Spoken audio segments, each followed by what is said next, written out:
just to say a little bit about who I am and how I fit into all of this. Well, I've already described a little bit about the project that this workshop is associated with, and I'm the project manager for that project.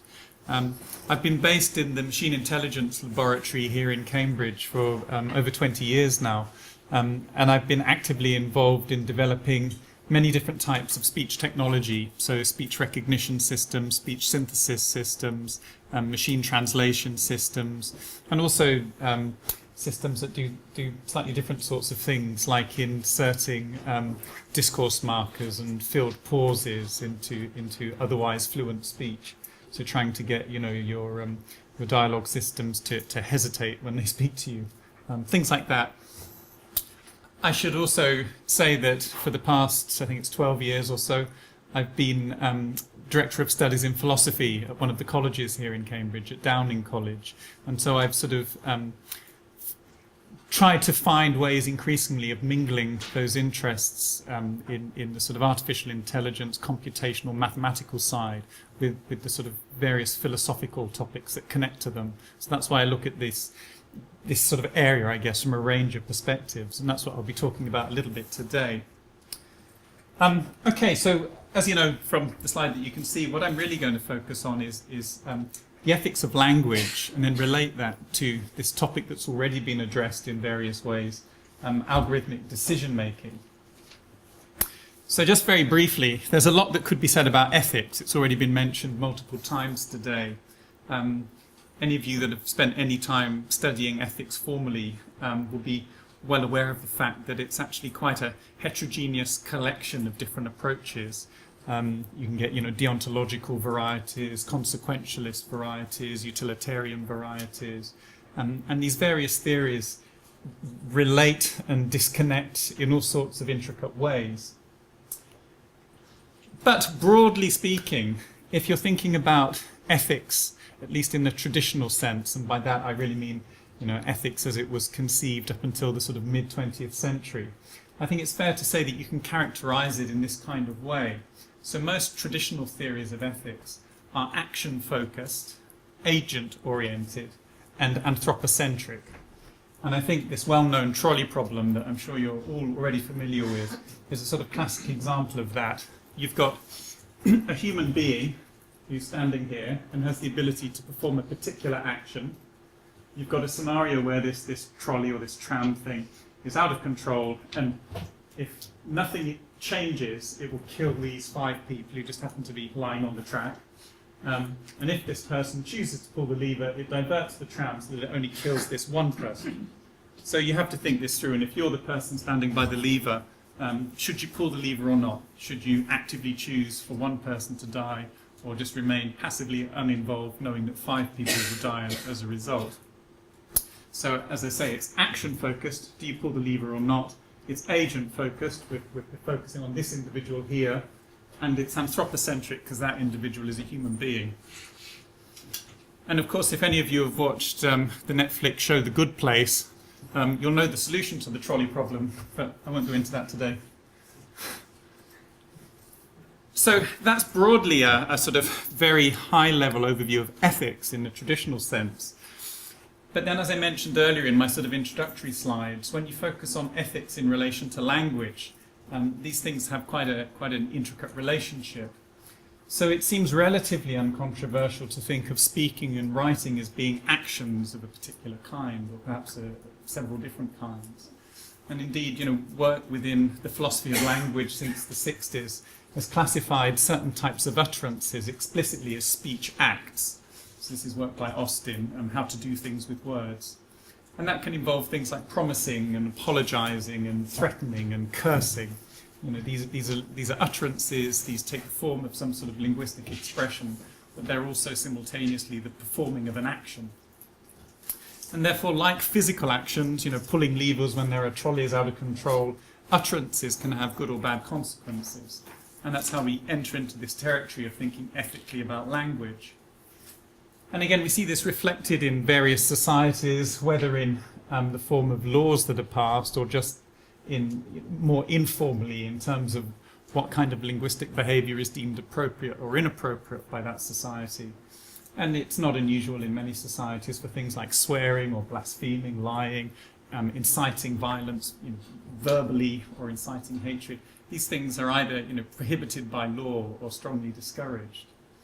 And of course this creates a natural tension between free speech on the one hand, we should be able to say whatever we want to say, but then this desire also to prohibit certain kinds of utterances because they cause some kind of harm. And I'll say a little bit more about this, but of course hate speech legislation is a good example in recent years. And so most societies try and get a sort of balance right, whereby free speech is permitted as much as it can be, but then there are constraints based on what exactly we are able to say in certain situations. Now, of course, that's all very high level, and as soon as you drill down to specific details, it becomes much more complicated. So it's all very well to talk about ethical linguistic norms, but if we're thinking of different ethical views operating at different levels, whether it's the individual going all the way up to the global level, as Melanie was talking about earlier, that's certainly the case for language. That there's huge variation there. So ethical linguistic norms can vary considerably from language to language, or from dialects within a given language, or within sociolects associated with a particular language. And then, of course, as national and social and cultural contexts change, again, those norms also change. And that's before you even take into consideration, if you like, the style of the utterance, the genre, the tone, the register, these sorts of things. If I'm speaking ironically, it might be possible for me to use language in a certain way that would perhaps be deemed inappropriate if it weren't clear that I was speaking ironically. And just by using facial expression or intonation contour, it's possible to negate the semantic content of the utterance that's been made. And these are very subtle things that vary hugely from language to country to culture.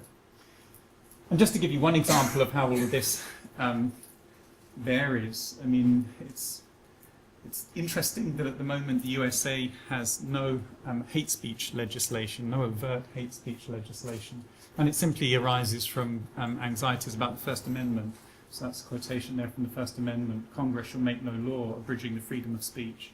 And so proposals for hate speech legislation come into conflict with that. And so it's viewed as being problematical. But given this vast diversity of these different ethical linguistic norms, as we might call them, what should these automated systems do? Which of these systems of norms should these automated, language-based AI systems adhere to? So is it the case that, Siri or Cortana or Alexa should never do any of these things that are listed there, like swearing, blaspheming, blah, blah, blah? I mean, this kind of little icon, a very simple request, hey Siri, what's the weather forecast for today? Gets quite an abrupt response. That strikes us, I think, as being anomalous because it seems so weird. But in terms of human interaction, I mean, we've probably all been in situations like that. You ask the wrong thing of the wrong person on the wrong day, you get quite an abrupt answer. Why shouldn't the technologies, a grumpy, sweary Siri, I think if that was an option, I'd probably use it as a setting. quite like the thought of that. And I think already from what I've said about these sort of ethical linguistic norms, it's clear that our traditional thinking about ethics has to change a little bit. And Floridi is one name that's already been mentioned a couple of times already. He's one of the people who's been thinking very deeply for many decades now, actually several decades now, about ethics in the context of information technology.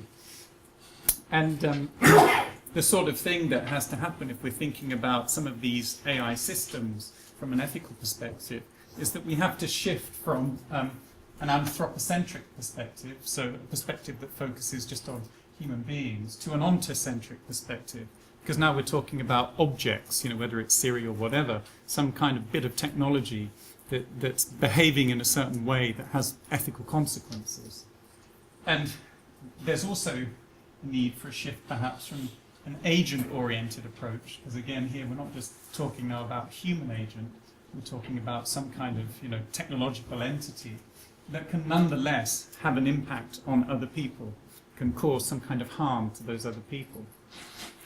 So consequently in recent years there's been a shift in thinking about these systems they're often described as being artificial agents. So obviously they're not human beings, but they still have agency. They can perform acts, they can perform speech acts. And those utterances, the speech acts they perform, are morally qualifiable. They can cause offence, they can cause harm. So we can classify these things, if we want to, as being moral artificial agents.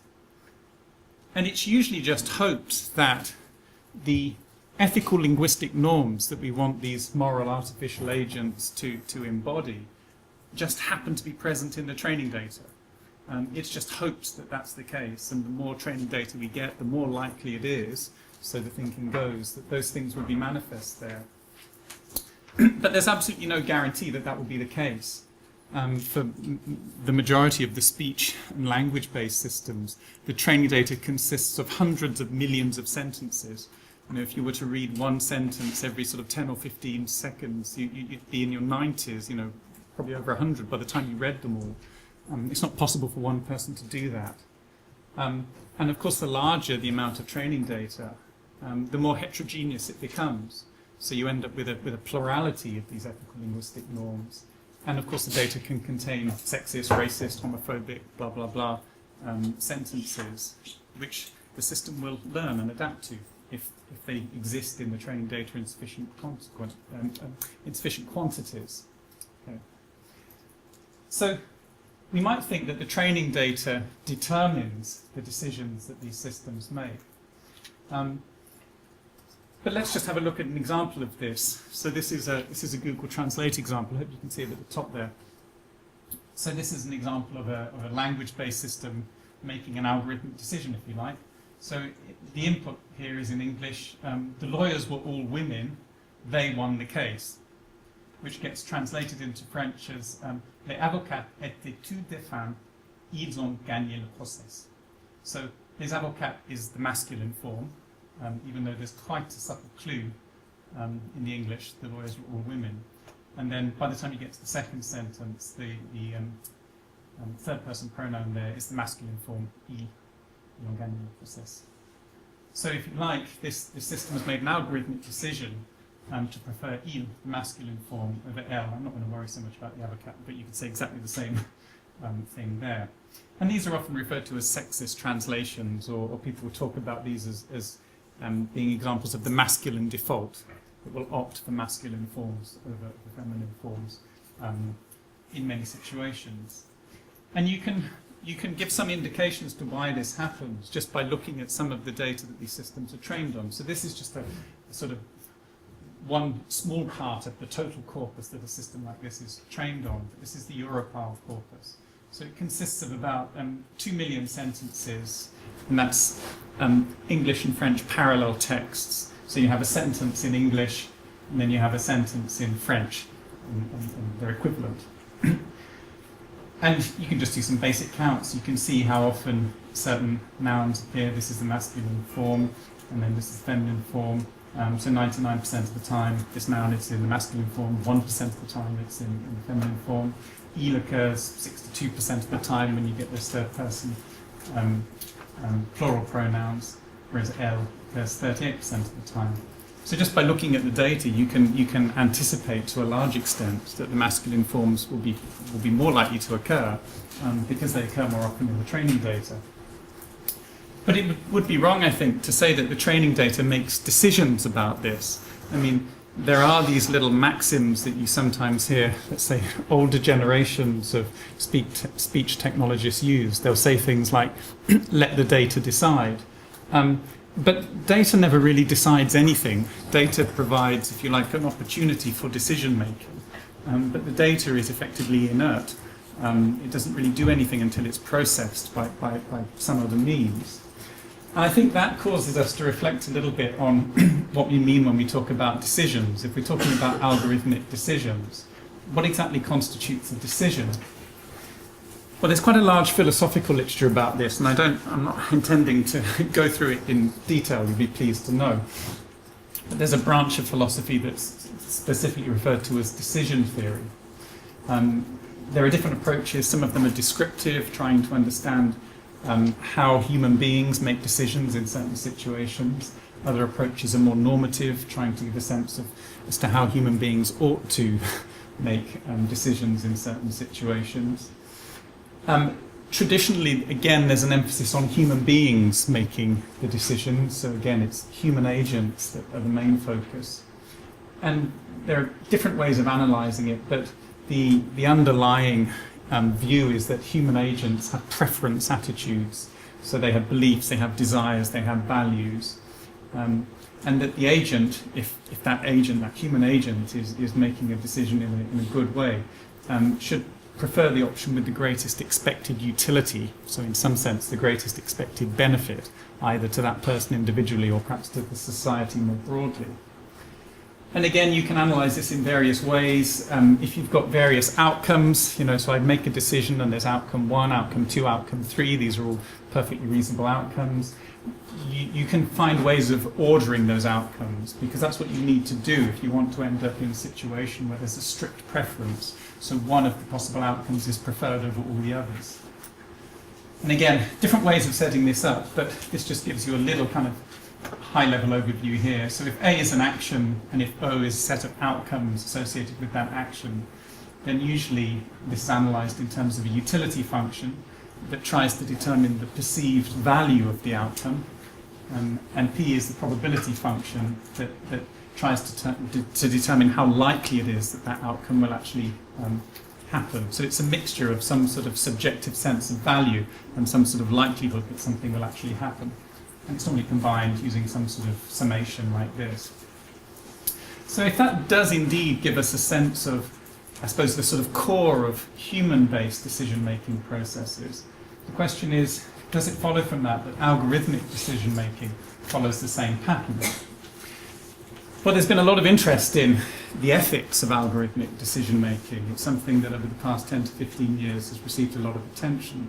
And some of the examples that we've heard in other talks today have already given some sort of sense of this. So again, one of the examples that gets used too much may be self-driving cars. It's careering out of control off a road.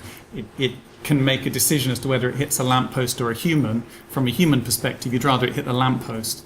Right? Ethically, that seems to be a better decision. I mean, sure, it causes a bit of damage, but it doesn't result in the death of a human being. So that would be seen as the more ethical decision in that situation.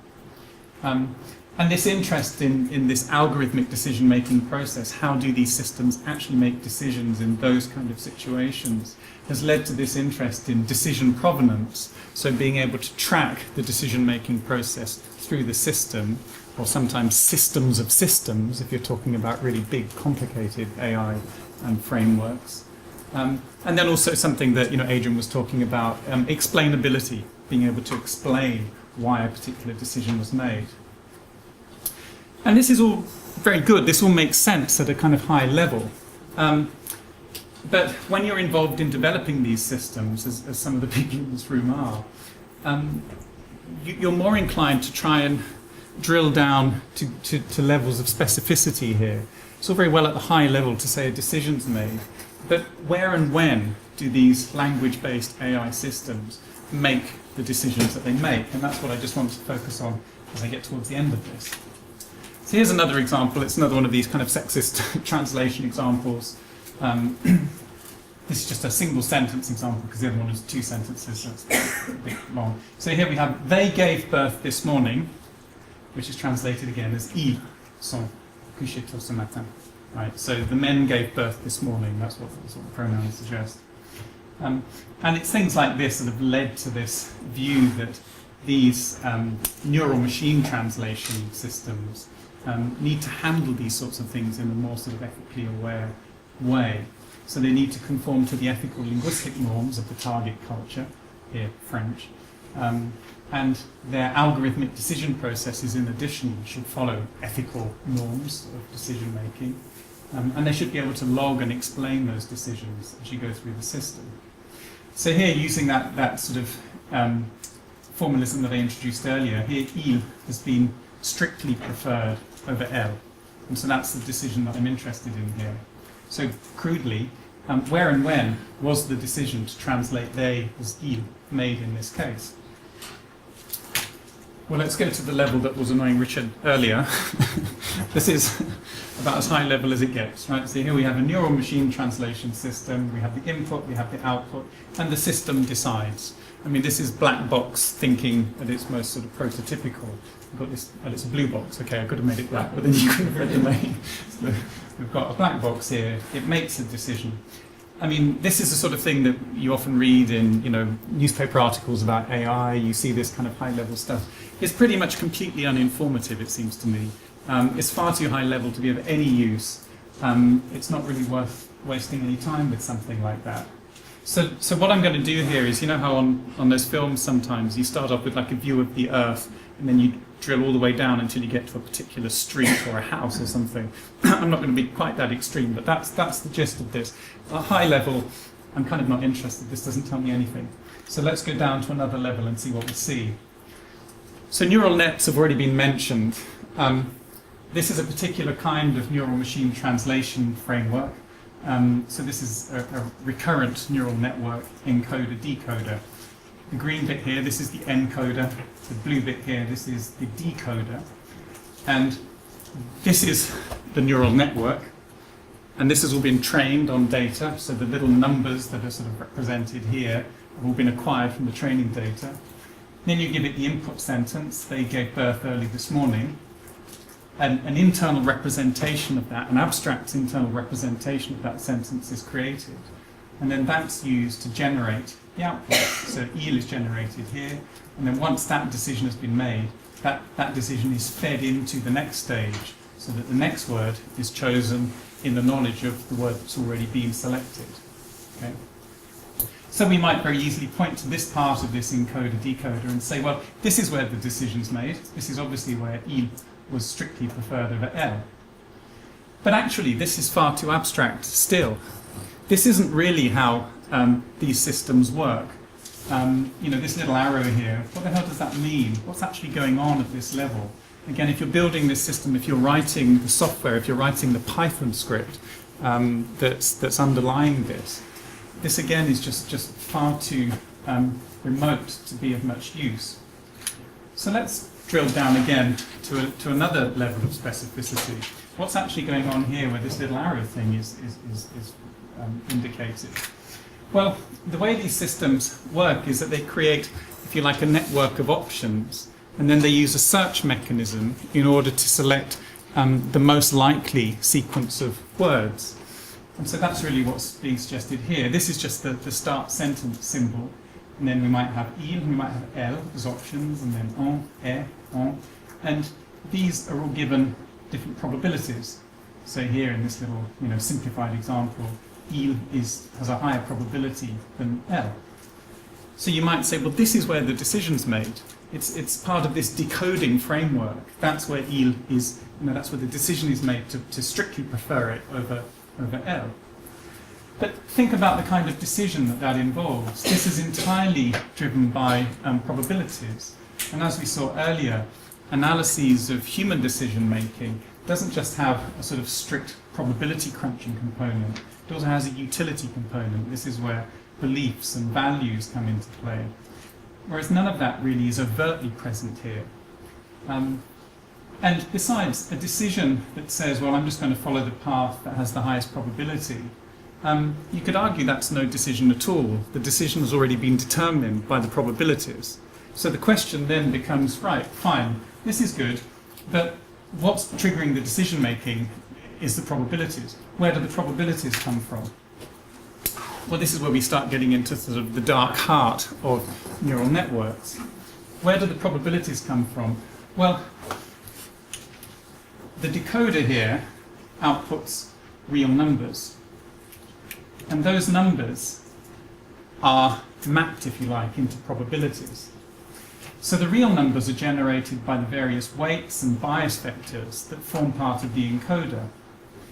The other thing that goes on that people tend not to mention when they talk about machine translation is that none of these systems actually work with words at all. Machine translation has really nothing directly to do with language.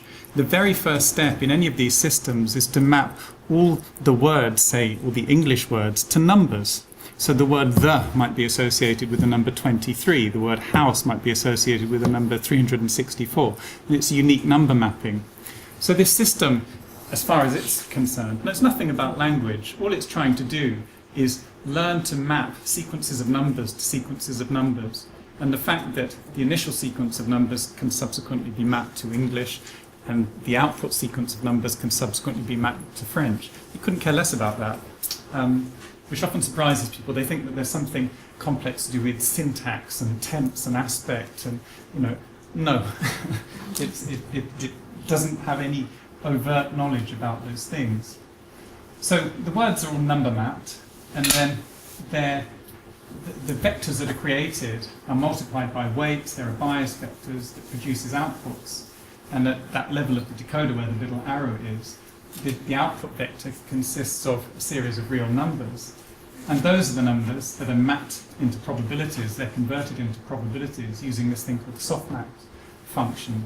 And I've given you this little bit of code here, which you might not be able to read, but this is what AI actually looks like. Someone said at a talk I was at fairly recently, people who talk about AI use PowerPoint. People who do AI use Python, right? And so this is written in the program language Python, and you can see that the softmax function is defined here. And so I've given you the little equation. It doesn't really matter. This just sort of normalizes the real numbers so that they can be treated as probabilities. But even at this level, these weights and biases and the application of the softmax function, they don't decide that EEL is strongly preferred over L. Again, these are just numerical values that are there in the network. It would be, I think, misleading to say that this is where the decisions are made. Right? And I think another way of looking at this, just to draw things to a close, is that we've already spoken and heard in other talks about data and biased data and the skewing of the way that can skew systems and the difficulties of offsetting those sorts of problems. Well, another view of this whole scenario is to just accept that these systems will be biased.